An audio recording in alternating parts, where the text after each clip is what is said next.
Olá, eu sou Cristina Maiello, na verdade Maria Cristina Maiello, de uma família de 3 Marias, 3 irmãs, e na família toda são umas 70, 80 Marias. As esposas combinaram de colocar Maria no nome, então todas são Maria. Mas quando entrei no jornal, eu resolvi assinar Cristina Maiello, que era mais curto. Eu nasci em Sorocaba, em 1961, tenho 62 anos, e na época eu estudei comunicação. Na época a gente entrava e depois podia escolher a habilitação. Inicialmente eu havia pensado em fazer jornalismo, porque eu sempre gostei de escrever. Mas depois, com a TV segmentada e o vídeo chegando, eu mudei para a rádio e televisão.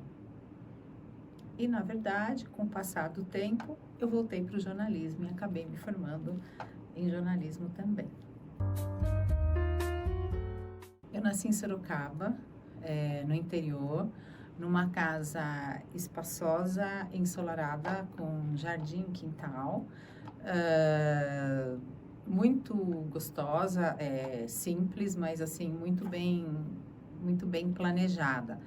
E brincava muito na rua. Eu fui muito moleca, assim, mas muito moleca. A gente brincava em todo o bairro, polícia e ladrão, queimada, pega-pega, tinham várias brincadeiras. Então, eu vivi tudo que o interior podia oferecer brincando na rua. É muito legal isso, uma oportunidade que acho que poucos têm hoje em dia. Quando eu era criança, o que eu mais gostava era de brincar ou na rua ou no quintal. E no quintal eu tinha a goiabeira, que era a minha vida. Então, na goiabeira eu fiz uma balança, um balanço, e lá em cima eu tinha o meu cantinho de leitura. E aí eu tinha a coleção do Mundo da Criança e eu ia lendo cada volume em cima da goiabeira. Então, ou eu balançava e cantava, ou eu ficava em cima da goiabeira lendo, na sombra. Era o que eu gostava muito. E gostava de nadar também, bastante. É engraçado que as coisas na minha vida que floresceram têm muito a ver com a minha infância. O meu pai, todo domingo, levava a gente para nadar, num clube ligado ao lugar que ele trabalhava. E a gente ficava brincando. Era uma alegria. Todo domingo, bem cedo, a gente ia e ficava nadando. E tinha um trampolim alto. E eu sempre fui ousada, assim, fisicamente, né? Se tinha tem um poço para pular, eu vou, entendeu? Vai ter um rafting, eu vou e tal. E a gente brincava muito. Meu pai era, né, uma pessoa muito alegre, muito divertida e muito brincalhão. Então, e a minha mãe mais, a parte intelectual, né, são os 2 pontos. Então, a gente nadava sempre. E aí, ele colocou na natação. Então, eu comecei a nadar, daí eu disputei vários campeonatos, ganhei medalhas na cidade, nos interclubes, no âmbito, como não tinha um técnico super, ultra, foi num âmbito, assim, mais regional. Mas eu ganhei bastante medalha. Inclusive, tem uma coisa muito legal que eu tinha a carteirinha de sócia-atleta dos clubes da cidade, porque todos queriam que eu competisse por eles. Então, eu entrava em qualquer botinha, em qualquer festa, porque eu era convidada, porque eu nadava. Então, mesmo que fosse um clube mais sofisticado, eu sempre era bem-vinda. E isso era muito legal, porque eu frequentava de A a Z. Então, desde dos meninos que brincavam no buracão lá atrás, uns bairros assim atrás da minha casa, até a botinha do clube bacana, assim. Então, isso é bem legal. Isso me deu um senso de diversidade muito bacana. A minha mãe, ela era professora primária e ela era muito criativa. Então, ela pegava várias figuras de bonecas que ela recortava das revistas e pregava nas caixas de radiografia do meu pai, que sobravam de papelão. Aí ela pregava as bonecas. Então, ela pegava uma russa, uma japonesa, uma negra, várias. E aí pegava várias paisagens. Então, uma árvore, uma casa, um carro. E aí ela misturava, mandava eu escolher e dizer para eu criar uma história. Então, eu tinha que pegar os personagens e os cenários. E eu acho que eu peguei o gosto pela escrita aí. Então, eu sempre, desde criança, eu queria trabalhar com a escrita. O processo de vestibular, como eu tinha feito colegial em escola pública, eu sabia que tinha muitas lacunas. Mesmo que eu gostasse muito de ler, de escrever, de história, de várias coisas, matemática, por incrível que pareça, sim, eu sou uma pessoa de humanas que gosta de matemática. Eu sabia que para concorrer a uma USP, eu teria que ter um pouco mais de conhecimento. Então, minha mãe e meu tio se cotizaram para eu fazer cursinho em São Paulo. E aí eu vim para São Paulo para fazer cursinho, em 1980, e entrei na ECA. Eu morei num pensionato, em frente ao cursinho, não fazia nada além de estudar. Estudava, e daí deu certo. E eu cheguei aqui. Quando eu entrei na ECA, foi uma delícia. Eu me integrei de cara com as pessoas, acho que é uma característica minha, eu fico logo amiga de infância, das pessoas. Eu conheci o espaço porque eu tinha feito uma visita uma vez, que a minha irmã tinha passado aqui na matemática, na USP. Então, eu conheci, eu fiquei encantada com o campus. E eu era nadadora. E eu vi aquele CPU USP, eu fiquei mais desesperada ainda. Eu falei, nossa, eu tenho que... Vai unir tudo e é maravilhoso. E aí, quando eu cheguei, eu participei muito, assim, com as pessoas de discussão, de grupos. Daí, logo no início, eu entrei como monitora da Intercom, que estava se formando e os principais professores eram aqui da ECA. Isso foi muito bacana para mim, porque, por exemplo, eu resumia livros novos que chegavam. Então, fazia fichinhas para a biblioteca, para os professores, os principais pontos. Então, eu fui me formando e complementando também algumas lacunas que o cursinho não tinha coberto. Então, foi muito bacana. Me fez ter muita oportunidade isso. Na ECA, eu saía, nadava e voltava para a monitoria, ia para o CP. Mas não era um treino, mas eu não competia pela USP. Me colocaram uma vez num campeonato de futebol, porque como eu era bem preparada fisicamente, eu fui parar nesse campeonato, eu nem lembro o nome, mas eu representei a ECA, mas eu não jogo futebol bem. Mas aí me colocaram lá, eu fui. Agora, eu nadava sempre. Eu nadei a ECA toda, pelo menos uns 2.000, 3.000 metros no horário do almoço. Eu nadava e daí eu voltava para fazer a monitoria ou para fazer as aulas de laboratório à tarde. Aproveitei muito os CPUs. Fiz capoeira, fiz um monte de coisa. Os CPUs era a minha casa. Quando eu entrei na ECA, parecia que eu tinha encontrado meu povo, entende? Porque havia uma inquietação em todo mundo e todo mundo estava muito curioso e muito acompanhando o que estava acontecendo no mundo. Eu lembro muito aqui da ECA das nossas conversas e discussões intermináveis, sendo na sala de aula, sendo nos laboratórios, sendo na grama, sendo nas viagens, sendo no bar, em todos os lugares, a gente sempre discutindo, conversando, produzindo. A gente fez muito trabalho junto, participamos de festivais e participei do movimento do vídeo popular. Então, eu me lembro muito dessa socialização. A gente conversava, discutia muito sobre política, sobre as formas de amar, sobre os rumos da comunicação, porque a gente pegou uma época de transformação muito grande, em que a TV estava se segmentando no Brasil, nos anos 80, em que estava começando os trabalhos mais nichados, a segmentação das revistas, a televisão, e afinal, e o futebol é ópio do povo ou não é? Então, a gente tinha várias visões sobre os assuntos. para mim, acho que a grama, na minha geração, a grama era super legal. A gente fazia tudo na grama. Sentava, discutia, era muito legal. Acho que a grama é um lugar. E o auditório, Lupe Cotrim, eu tive aula no auditório. E depois, agora, toda vez que tem uma palestra, uma abertura, volta para o auditório. Então, eu adoro ir naquele auditório, porque eu lembro das aulas, das coisas que a gente encenava, projetos. E então, é um lugar de estudo que eu gosto bastante.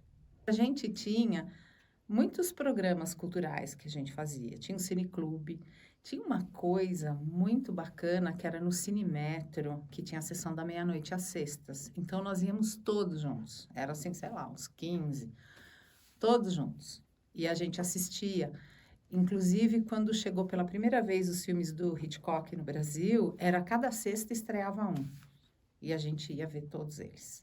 A gente ia para a mostra de cinema, todo mundo junto. E aí eu fui conhecendo, sabe, coisas que até são mais óbvias para quem já estava no circuito cultural em São Paulo. Ah, o Enigma de Casper House. Aí eu ia assistir nos cineclubes, essas coisas, sabe, que eram descobertas mesmo. Eu venho acompanhando a ECA, minha história de amor com a ECA, ela é longa, eu vivi vários momentos, porque eu fiz a graduação, eu fui monitora, que te dá um outro olhar, depois eu vim fazer Digicorp, especialização em mídia digital, aí eu trabalhei, fiz alguns workshops com a ECA Júnior, então eu tive algum contato, e, por fim, resolvi entrar no mestrado, além de ter feito algumas disciplinas como aluna especial no meio do caminho. O que eu vejo através desses anos todos? Eu vejo que a ECA está mais diversa, e isso é muito bacana. Eu acho que provavelmente a política de cotas trouxe um colorido muito bacana. Isso foi algo que eu vi de diferença. Eu vejo também que a gente tinha um cuidado maior com os prédios. Eu acho que houve um corte de verbas nesse setor, provavelmente, né? Que a gente, por leitura, pelo jornalismo, a gente vê. Então, era um pouco mais cuidado tudo. As instalações eram mais cuidadas. Mas a ECA continua sendo, independentemente de qualquer coisa, um lugar de pensar. E isso é muito atrativo. As pessoas podem vir e até sentar no chão, mas elas estão pensando. E isso eu acho apaixonante na ECA. A minha trajetória profissional, depois de me formar na ECA, a gente tem que dividir em algumas partes, porque é uma trajetória um pouquinho extensa. Mas eu vou começar pela primeira experiência, que foi muito interessante. Como eu fazia parte do movimento de vídeo popular, que tinha a ideia de levar a nova tecnologia da época, que eram os vídeos, para vários territórios mais periféricos, eu acabei sendo convidada para trabalhar 4 meses num projeto na Bahia, na cidade de Teixeira de Freitas, que é no interior. E lá tinha algumas atividades com essa equipe, e a gente primeiro visitou as reservas indígenas dos Pataxós Ranhanhai, e aí a gente filmava o que estava ocorrendo em uma reserva indígena e íamos com um furgãozinho mostrar para outra comunidade como que estava a organização deles lá, o que estava acontecendo, a realidade. Aí filmava outra e depois ia levando esse vídeo que era novidade, essa tecnologia. Além disso, a gente fez gravações com sem terras da região, fizemos alguns trabalhos interessantes e esse projeto tinha um patrocínio ligado ao CIMI, que era o Conselho Indigenista, que tinha a verba da Igreja Europeia, era algo bem bacana. Depois eu fiz projetos em vídeo, trabalhei em produtora de vídeo, fiz um documentário ajudei como produtora num documentário para a ONU sobre a Amazônia e participei de festival de Vídeo Brasil, já não é bem um trabalho remunerado, mas era um trabalho muito bacana, porque o Festival Vídeo Brasil era muito relevante na época. Quando eu voltei desse projeto do vídeo popular, e que começou mesmo a batalha, porque daí eu tinha que me estabelecer no mercado com algo mais fixo. E surgiu a oportunidade de eu trabalhar em produtoras de vídeo, eu trabalhei na parte de vídeo do Senac também, então sempre fazendo a parte de roteiro, ou produção, ou reportagem. Era onde as minhas habilidades iam melhor, apresentava algum vídeo quando precisava. E daí eu fui evoluindo para a escrita e fui para a imprensa. E que acabei fazendo, além de rádio e televisão, que hoje é audiovisual, acabei fazendo, completando os anos que faltavam para fazer jornalismo. Mas aí eu não acabei na ECA, porque a Casper Libero permitia que você fizesse só os créditos extras e ficava mais próximo do jornal que eu trabalhava. Então, eu acabei lá e precisava do diploma. Estava bastante séria a discussão sobre o diploma no Brasil na época, que ela começou depois de eu já ter me formado, já ter o bacharelado em comunicação. Aí eu falei, vou fazer porque é legal. E daí, a minha carreira profissional na imprensa foi bem interessante, porque eu trabalhei em comportamento, em cultura, em negócios, em economia, em turismo. Então, foram diversas áreas também que me deram abertura para o mundo, né? Eu viajei para fazer entrevista muito. Isso foi muito bacana, consegui conhecer alguns países, lugares no Brasil muito bacana. Eu acho que o jornalismo te dá essa possibilidade de estar em contato sempre com muitas pessoas, com muitas cabeças. Melhor entrevista que eu já fiz? Uau! Chico Buarque, talvez. Eu acho que, não sei se é a melhor entrevista, mas é a que eu mais gostei, porque eu gostava demais. Era um dos cantores ainda é, né, um dos cantores da minha vida, mas na minha infância eu só tinha rádio AM, a gente não tinha rádio FM, que era mais caro, né? Então a gente ouvia AM, era engraçado isso. E eu ouvia muitos cantores, assim. Aí quando eu comecei a viajar para competir a natação, eu comecei a descobrir outros sons, depois eu comecei a ver na TV os festivais. E a música fez parte da minha infância. E através da música eu comecei a entender muitas coisas, né? E a gente lia muito quando eu era menina. A minha mãe lia toda noite o capítulo de um livro pra gente. Ela tirava na biblioteca da cidade, então ela lia e para as 3, todas as 3, ela lia o capítulo e aí ia dormir. E isso por anos, né? E então música e livro estavam sempre perto. Quando eu tive a oportunidade de entrevistar o Chico ou o Gil, aquilo era muito legal. E quando o Simply Red veio para o Brasil também, que é um grupo que eu gosto muito de música black e tal, aí eu também achei bem legal ter ido na passagem de som e acho que tem entrevistas mais importantes que eu fiz, mas essas eu guardo na minha memória afetiva. A agência de comunicação, ela surgiu na minha vida quando eu estava na Folha de São Paulo.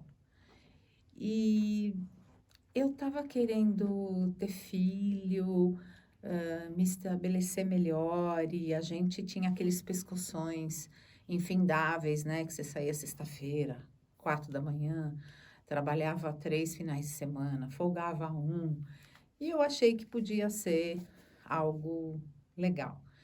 Então, coincide a minha ida para a agência um pouquinho antes com a fase que eu tive o Luan. Eu tive o Luan em 2000 e depois eu tive uma recaída, trabalhei com o Veja mais um tempinho, mas eu fui para a agência já em 2004. Então, faz bastante tempo que eu estou em agência de comunicação.